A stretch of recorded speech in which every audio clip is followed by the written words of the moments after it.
Arsenal, Chuck. Yeah. There's question marks around them as well. You say Arteta's in the same boat. They played a 1-1 draw against Chelsea, and along with drawing that match, we've got the same number of points as Chelsea this season, even though Chelsea are ahead in the table because of goal difference.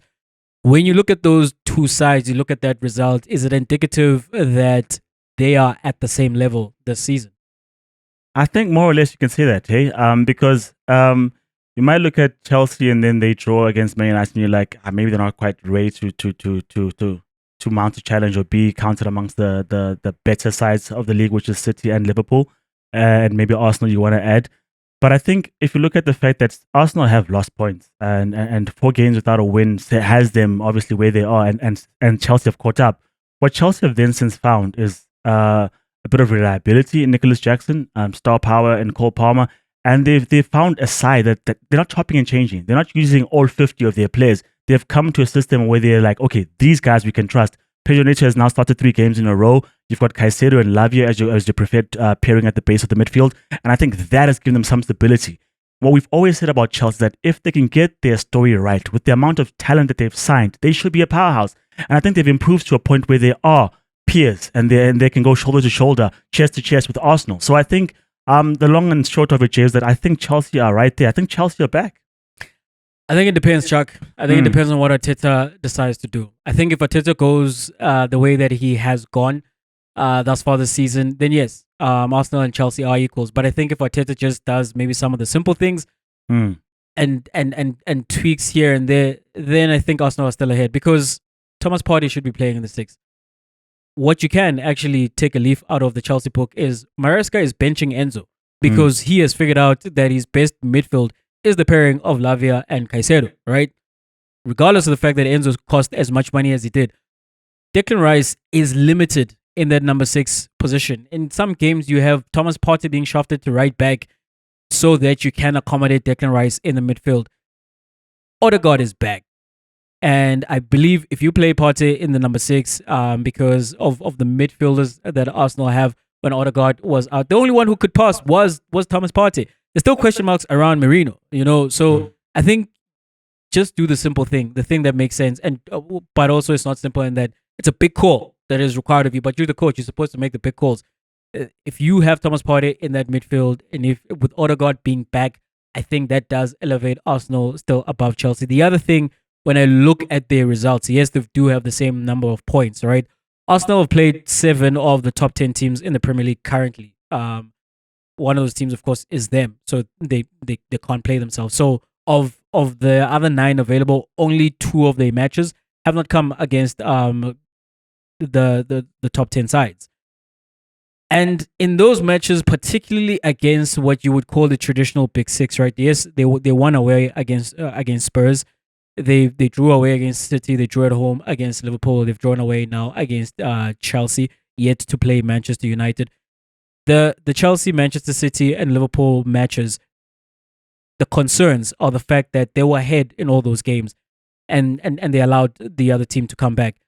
Heartbreak against Manchester City. They were down to 10 men as well. They did defend manfully. So they were close in that one. Against Liverpool, you should be able to bring that over the line. But you can make the argument that you still were missing some players. And then against Chelsea, again, you were ahead. Yes, it's away at a London rival, but you can win that game. And Trossard, where if he converts, he should score that goal at the end. If not him, he should let that ball go and let Kai Havertz have his moment as he thought he had earlier in the game. Whereas with Chelsea, in the games that they have played against Manchester United, as well then as Liverpool. Against Liverpool, possession-wise, they were right there. But I do think the other teams, I don't think it was you have a sense that, man, they were not lucky. They were unlucky to not get the result. I think there's more of that sense with Arsenal. They did shoot themselves in the foot, which again mostly does come back to the coach.